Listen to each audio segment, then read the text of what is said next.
चोरवा चोरवा रहा बड़ा लत खोरवा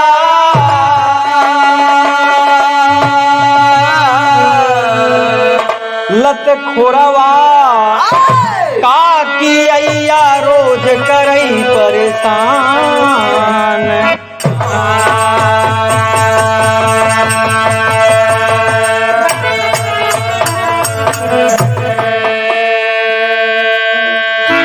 सभी श्रोता बंधु के बीच में, माताएं और बहनों के बीच में, पिता तुल्य के बीच में और देश के समस्त श्रोताओं के बीच में एक हास्य रस का विरहा प्रस्तुत है दोस्त। एक नसीहत भी मिलेगी, एक कहानी भी आप सबको मिलेगी। एक गांव है, गांव का नाम है खटखटवापुर। हुआ एक ही भैया चोर रहत रहन, अब बड़ा खतरनाक चोर रहन। रात की चोरी करई, पूरा गांव का मनाई बहुत परेशान है कि चोर का कौनो हल नहीं निकलत बा। जो नई नई दुल्हन गांव में आई यहाँ बहुत डरात यहाँ, लेकिन आज तक केहू चोर का देखे नहीं। एक घर है दोस्त, एक की बूढ़ी माई यहाँ एकदम जवानी पतो घरे लिया यहाँ, बेटवा परदेश में है। पतोहिया कहाई ए अम्मा कहीं का कहीं जब से तोहरे गांव में आए और जब से हल्ला हम सुने हमार रात का नींद उड़ गई है। कहीं कौन हल्ला, कहीं जो चोरवा वाली। पतोहिया का कहत बा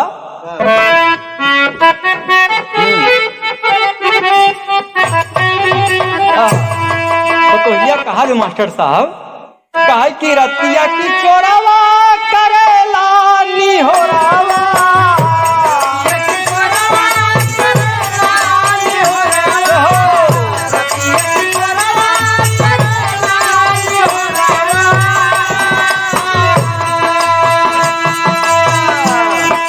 रतिया की चोरवा करेला निहोरावा कुंडी बजावई केवारी में सखी रोजई जगावई अन्हारी में सखी रोजई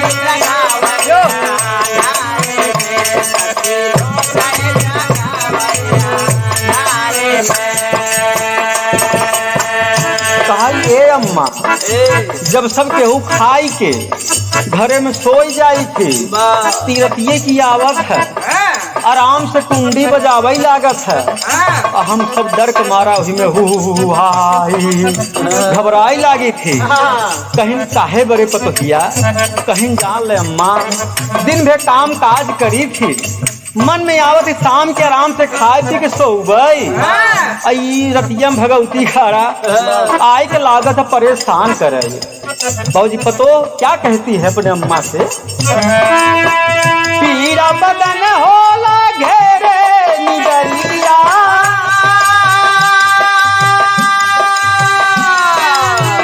पीरा बदन होला घेरे निगरिया हम कदरावैला आके सवरिया बदन होला घेरे निगरिया हम कदरावैला आके सवरिया बदन होला घेरे निगरिया हम कदरावैला आके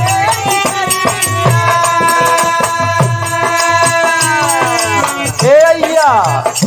एकदम पीड़ा दिन भी काम काज करते करते हम सब थक जाई थे। अब मन में आवत थे रात में आराम से सो गए। ई भगवती गारा रतिये में औखई करत है। अब आई के हमका लोग को बहुत परेशान करते बा। खेते से मारी जाई तो डर लागत है, शाम की जाई तबो भय लागत है। का कहती है पीरा बदन होला घेरे निगरिया हम कदरावैला आके सवरिया बदन होला घेरे निगरिया हम कदरावैला आके सवरिया बदन होला घेरे निगरिया हम कदरावैला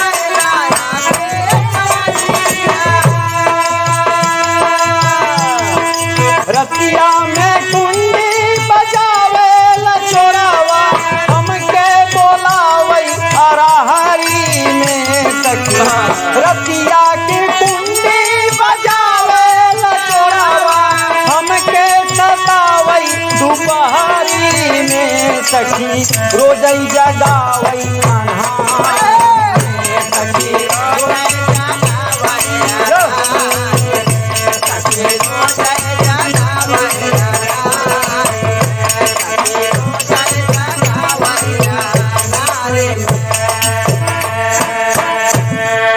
ए भैया पतोहिया बूढ़ा माई से यही सब बतावत है।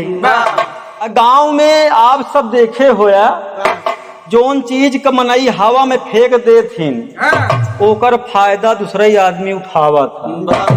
अगर जान गए रमजनवा बहू के भूत पकड़ ले तो जोन पड़ोसी आई उई ध्यान देत है इत भूतानी नहीं आई। मौका ओका लागे पर हम फायदा उठावे। वही गांव में की पोकई पोकई रहत रहे। आई पोकई पूरी बात सुनत रहन कि इनकर फलाने का पतो एकदम डर गई है। अगर कौनो काम हम कई जाब तो हम ना बदनाम होबे। बदनाम के होई चोरवा। तो कई कहन ठीक तरीका बड़ा बढ़िया मिला। रात का बाबूजी वक्त हुआ सास पतो खाना खाइन बुढ़िया बहरे सोई गई जाके पतोहिया घरे में सोई गई कि जब पोकई रात में लगायन महुआ महारानी चांद बाबा तो पोकई के तमाम मस्ती आवे लगी। कहे ना मैं चलता हूँ रूम में। आयन बाबूजी कहाँ वही पतोहिया घरे। रात की वही सोचन लहान बैठाई तो क्या कहना है नजम लाइन में।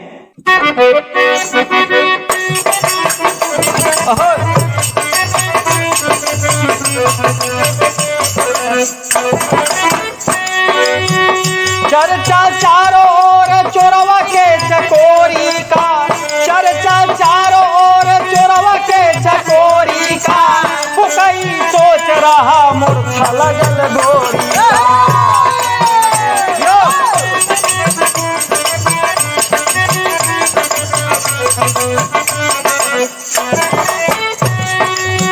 रात अन्हियार रही तरैया जोरिया चमकई। रात अन्हियार रही तरैया जोरिया चमकई। बूढ़ा यौहान रही चोरवा सिकरिया धमकई।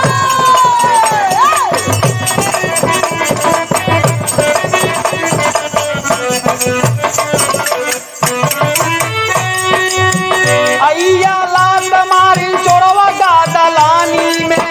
अय्या लात मारी चोरवा गादलानी में। कलुआ तार बन्हा जोश बा जवानी में।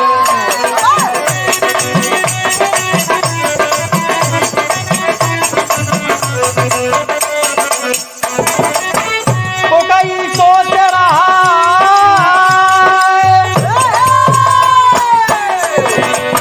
पोकई सोच रहा घोर विपतिया घेरे। कलुआ तार सोच गई अजरम बाबू।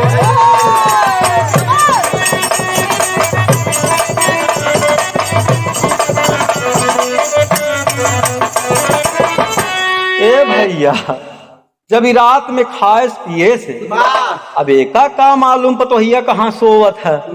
ये सिर्फ बात सुने है कि घरे में पतो वही सास वही बस आराम से लहान बैठाओ कौनो दिक्कत नहीं बा।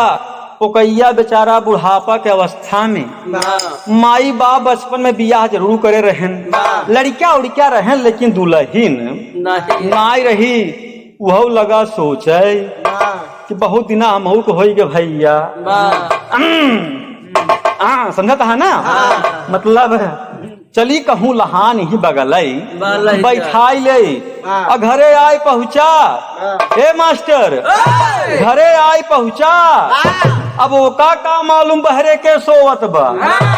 अय्या यानी बुढ़ियवा आराम से ठंडी का मौसम बा। दिसंबर का महीना है आराम से सोवत बा।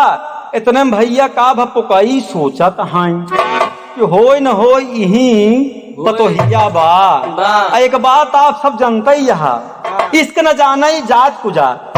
भूख न जाने बासी भात, जोश भा खड़ा कपारे लई के डंडा मारे, कपारे चढ़ के बोली ससुरी। पोकई के भाव कुछ है बा, एकदम फुल मस्ती में लगाए महुआ महारानी, अंग्रेजी में बोला चला जाता है।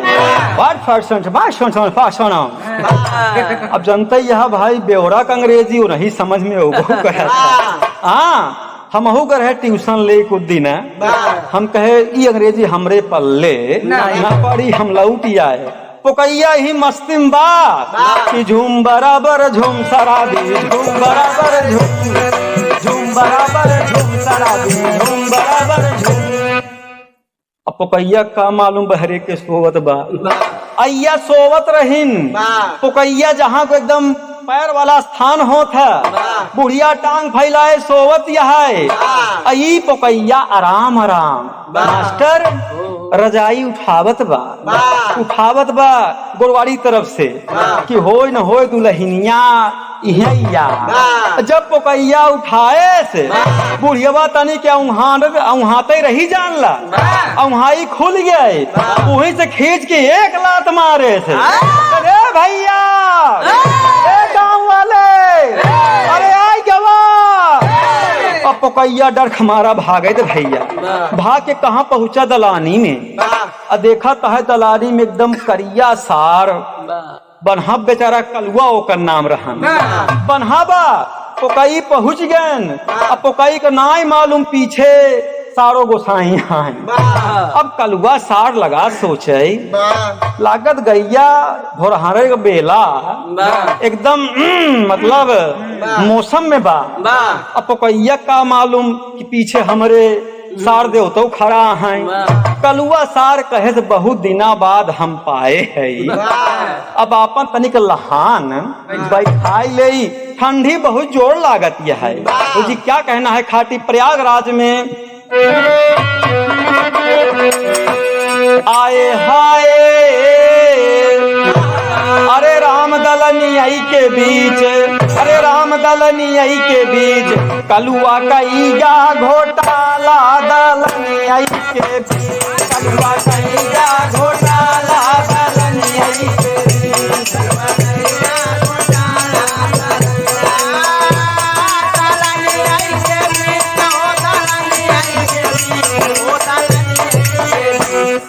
का ईगा घोटाला, दलनियाई के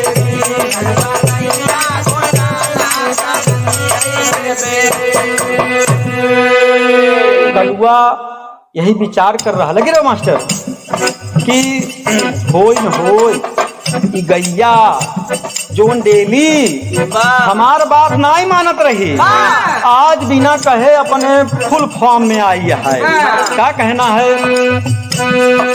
आधी रात सोचई कलुआ गैया बोलावई, आधी रात सोचई कलुआ गैया बोलावई।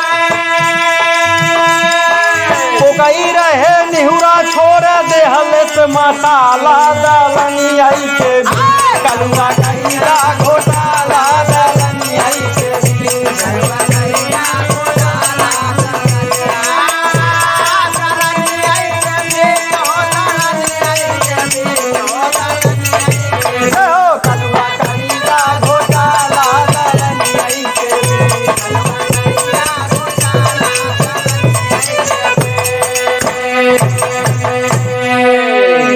भैया। अब कलुआ का मालूम कि पोकई आए के निहुरा हैं, ओ निहुरा है कि गांव वाले कुछ हल्ला गुल्ला शांत हो जाए, चुप्पे से हिया से हम निकल दे। अब इस सरवा अपन मतलब लगाए सुंघिया उंघिया वे। कलुआ कहते हट बे फालतू काम करते हट, वहां ना बैठत बा। अब बाबूजी उधर कलुआ कहे बस बस एकदम फुल पोजीशन बा, गैया के एकदम मूड फ्रेश है यार। कलुआ बाबू जो वही आराम से अपन काम लहाई दे से। जब पोकई के समझे न रे बाप सरवा कौन काम खाई गवा। पोकई अब जोन जात रहे एकदम मस्ती में, वो भचकत की जाए लागे ना ऐसे ऐसे। का कहा तहां कहीं माई रे माई मोरी माई रे, अब कैसी विपत्तियां हम गाई रे। माई रे माई मोरी माई रे, अब कैसी विपत्तियां हम गाई रे।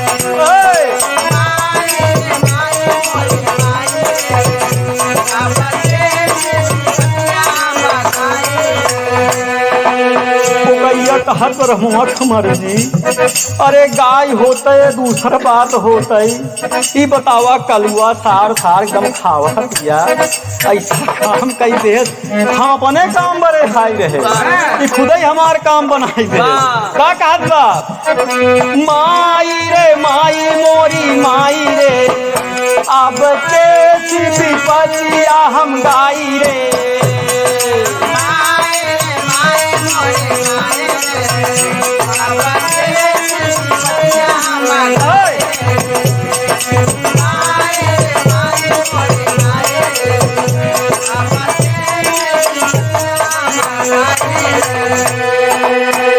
कई भटकत की लटकत तू ही विचारत बराम क मर्जी, गाँव क मनई जे नहीं जो सुनी बड़ी मोहर बदनामी होई कि बतावा तू सारे से मतलब सब काम फाने हा।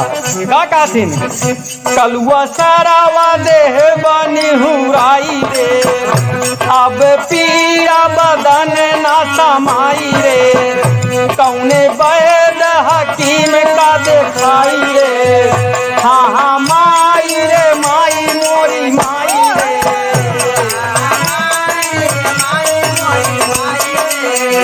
अब कैसी विपत्तियां हम गाई रे।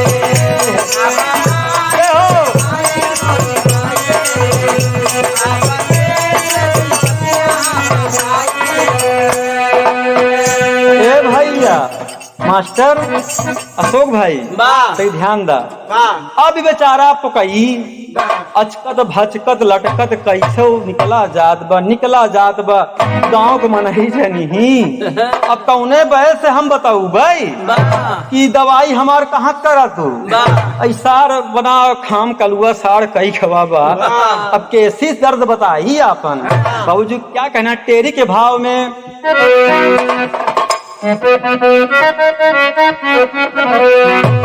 वो कई रही आज दे यहाँ कैसो घरे पहुँच गए।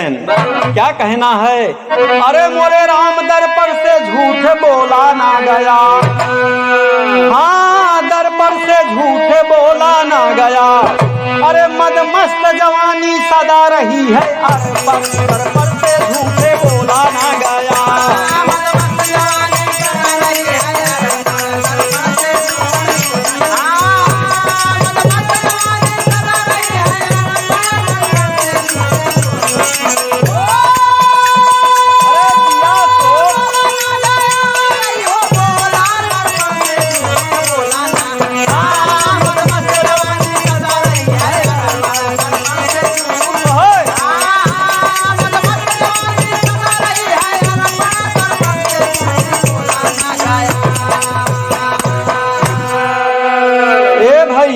ए भैया बेचारा गिरते पड़ते कैसो पुकई घरे पहुँचन।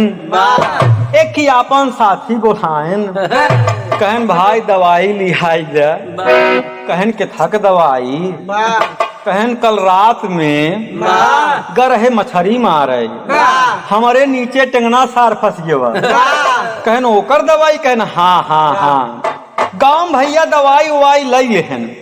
अब पुकैया मने में सोच ले है से अगर कलुआ सार आपन काम कई गवाबा तो पुकई आपन काम करी हैं, काल न सही थे आज सही। अब रात का वक्त भैया फिर शुरू हो गया, पुकैया एकदम तैयार बा, एकदम फुल मस्ती में, याद चाही जोन हो जाए, बुढ़िया कितना चिल्लाए, लेकिन हम छोड़ब अपन काम कई के तबई लौटब।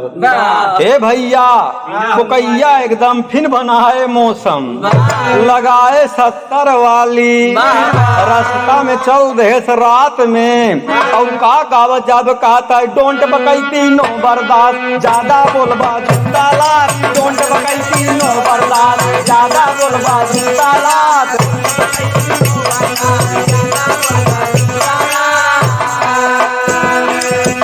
बकैती नो बर्दाश्त ज्यादा बोलबा जूता लाद टोंट बकैती नो बर्दाश्त ज्यादा बोलबा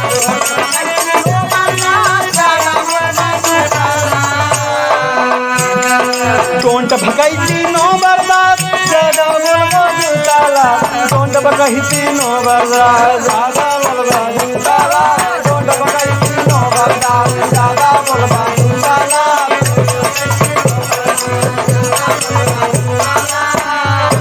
ए भैया जब पकैया 70 वाली मारे तो करे है अंग्रेजी शुरू हो गई कि आज चाहे जे आवे आज पकई बिना अपन काम करे ना लौटी। हे भैया पकैया फुल मस्ती में। अब पकई का काम मालूम कि आज मतलब हमारे मतलब गड़बड़ होई वाला बा। अब बुढ़िया गांव में होत रही रामलीला उचली गई रामलीला देखई पतोहिया अंदर बा। अब पिलैया बिस्तरा रहन बढ़िया लगा भैया पिलाई एक थी बेचारी ठंडी में एकदम कापत रही। हाँ ओकरे समझ में आए कि गरम गरम बिस्तरा आगे लगाई बा आराम से भैया वही घुस गए।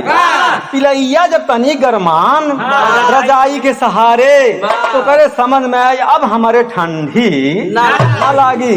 अब पकैया कहता है बुढ़िया आज कितना की पोआ कराई कौनो मतलब ना आई बा आज पकई बिना अपन काम निपटाए नहीं। अब पकई का कहा मालूम कि जहाँ बुढ़िया का बिस्तर बाज हुआ बड़की पकई लोटी बा। ए भैया पकई पहुँचन जाए कहन तेरी बुढ़िया की जय रहाई काल एकदम बना बनान खाम मारू हमार खराब कई दहू कलुआ अपन काम कई गवा। ए भैया का कहना है पकई सोचई आज न छोड़ब केतनो बुढ़िया चिल्लाई पकई सोचई आज न छोड़ब केतनो बुढ़िया चिल्लाई बुढ़िया के बिस्तर पे पिलई सोई टनिया फैलाए पकई टंगिया दाबई लागे पिलई रही रही पिपियाई पिलई भव भव भूकई लागल पकई गए हैं भैसाई। ए भैया अब जानते ही यहाँ पिलाई कैसे होत है जब पकई आराम आराम रजाई उठाएन तो बिचारा है कि आज बुढ़िया कहीं दबाई दे जाए निपुण आराम से मनमानी कर कोनो दिक्कत नहीं बा सारा बदनाम हुई चोरवा। ए भैया अब पुहिम पिलाई एकदम दंदान एकदम सोवत है ई पकैया कले की नहीं आराम से रजाई लगा उठावे पिलाई का टंगड़ी लगा दबावे तो पिलैया लगे तो पकैया बेचारा के बुढ़िया आज सर्दी जुकाम भाई खाए करते एकर सफिया बदिया ना निकलत जब और आगे गए तो पिलैया कहती है प्या प्या तो पकैया का है बुढ़िया लागत आज ढेर खाए का कि बोल ना ही पावती बे। अब ओका का मालूम कि पिलई सोवती बे जब कुछ दूर पकई और चढ़ी गए वही पिलैया प्या प्या प्या प्या लगी चिल्लाए पकैया कहा अरे बाप रे पतोहिया कहा आई गवा ए भैया आई गवा। ए भैया पकई के भागई दे वह दाई गए दलानी में कलुआ का पहन आपकी देखा भाग गए दलानी में फिन देखी देखा वही भैसा बांधा क्या कहना है बाबूजी वही बात घाटी पर आ गई राज। ए भैया जौने दिनवा है भैया जौने दिनवा आन्हर भैसा रहा समानावा जौने दिनवा आन्हर भैसा रहा समानावा जौने दिनवा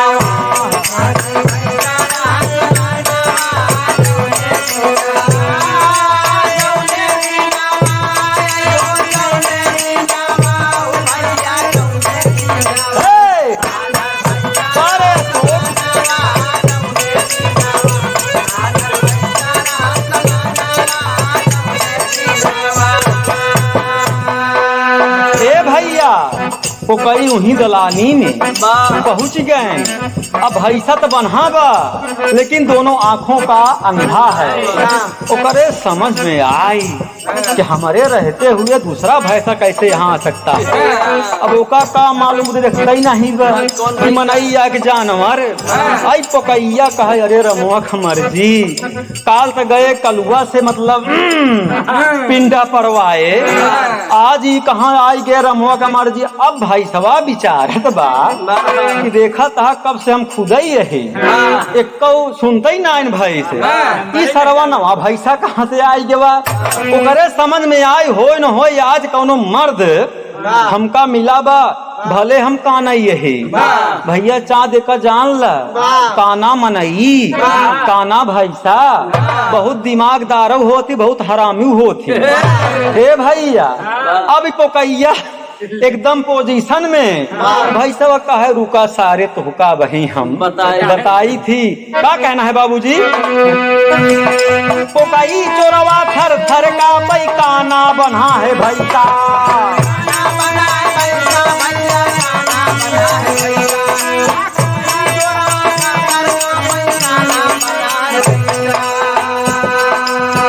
भैया पोकैया एकदम डरी गया एकदम कांपत बा।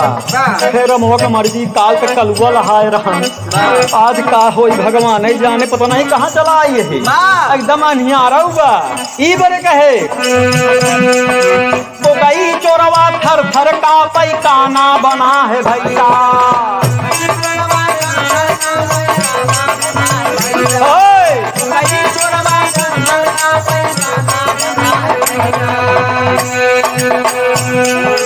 भैसा सोचई मर्द से पाला तोरब टंगरी ऐसा भैया जौने दीना भैया जौने दीना भैसा तोरले बागू मानावा जौने दीना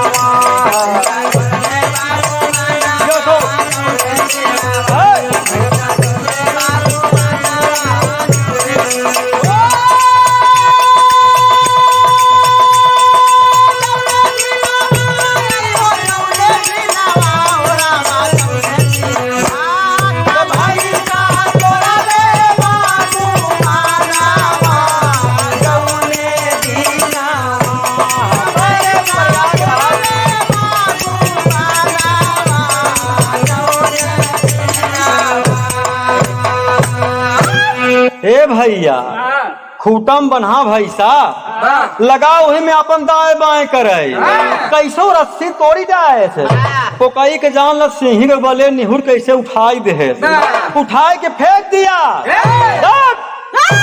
हमारे रहते तू तो आन्हा रहे तो हमार लहान न बैठी ससुर के नाती कब से बतावा इसे हम अपनात ही ठंडी में इसे पालक मारा कापत ही हमार लहान बैठते ही ना आई यहाँ पता नहीं कहाँ से ये लहान बैठा हुए। अब पोकई का मालूम की सारी कनवा भैसा ही बना था झटक दिया बाबूजी टांग टूट गए पोकैया बेचारा वहीं गिर गया लगा रोवई रमुआ के मर्जी अगर गांव वाले जान गए कि जोनी चोरवा रहन सार पोकैया ही रहन हमका बहुत मरही बेचारा बहुत चिंता में हो गवा। कभी ने आल्हा का भाव दिया कि पोकई विचार करई तोरल से टंगरिया भैसा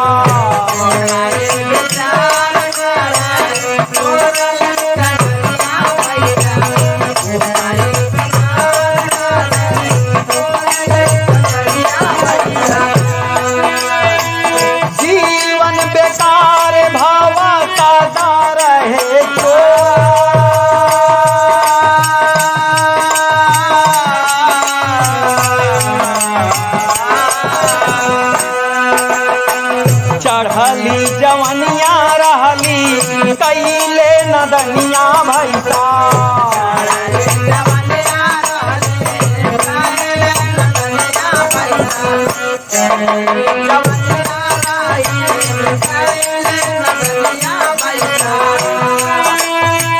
होई सुबेर गौवा होई बड़ा सो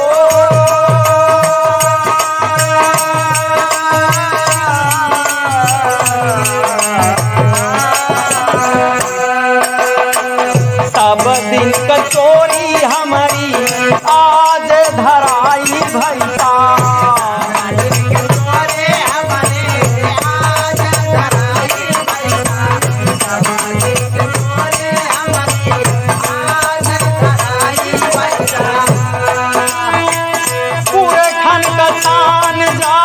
नैया डूबी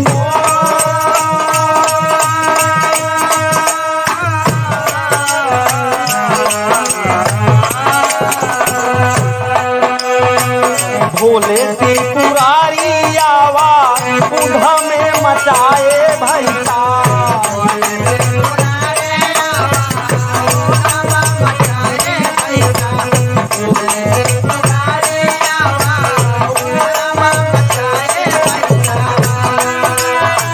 मनावा कठोर कई के उठा भागा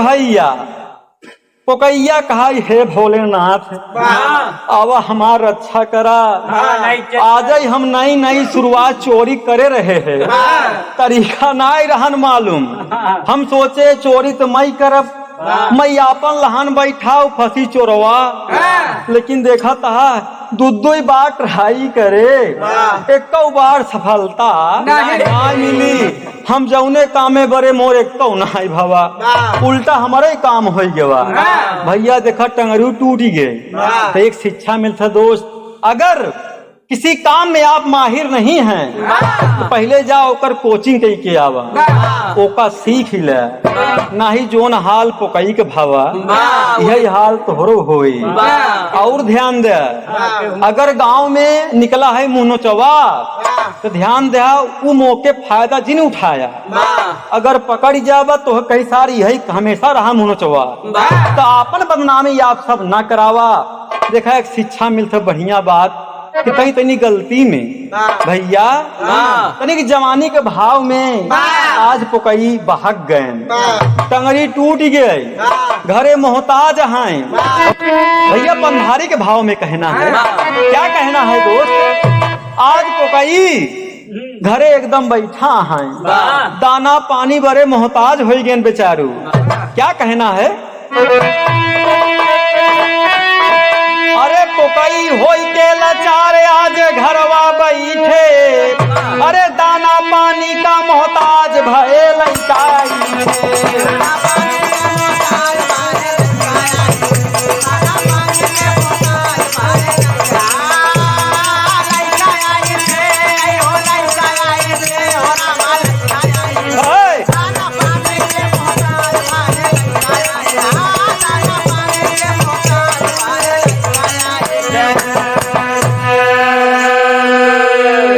सुख में सब साथी होला दुख में नाही कोई ऐसे जिनका राम के हा जग में हंसी होई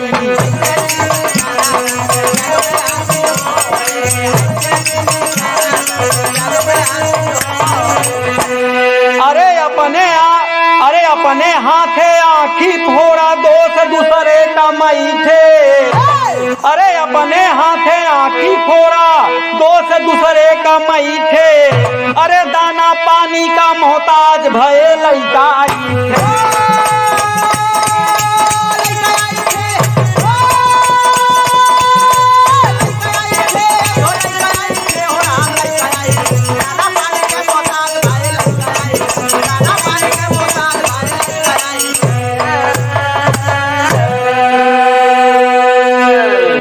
भैया आप सबको नसीहत दिया जा रहा गीत के माध्यम से देखा ऐसे गलती जिन करे अपने हाथे अपन आँखी फोड़त कहा था भगवान कई देहन भगवान हुआ ना आई गे रहन पोकई गे रहन है तो जैसी करनी दोस्त वैसी भरनी अच्छा कर्म करो माँ बाप की सेवा करो बढ़िया सहूर सीखा लड़का को बढ़िया पढ़ावा लिखावा अंतिम में क्या कहना है दोस्त खानदान का परिचय हो कैसे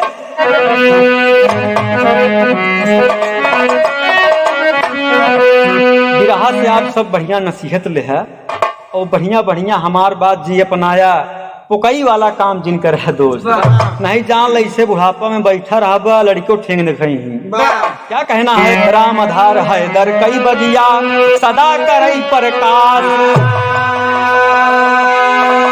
राम आधार है दर कई बगिया सदा करई प्रकाश अरे अमर घराना प्रयागराज में, अरे भूलू रहले खास हो, दर पर से झूठ बोला ना गया। अरे राम धर पर से झूठे बोला ना गया। अरे गवैया भूपेंद्र का सदा अमर है चोला, दर पर से झूठे बोला ना गया।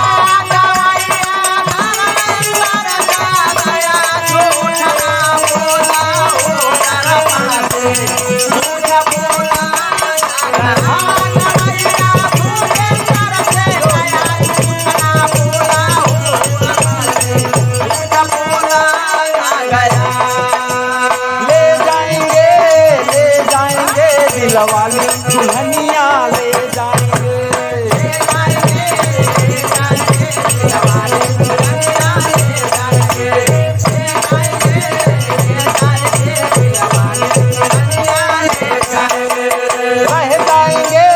रह जाएंगे दिल वाले देखते रह जाएंगे।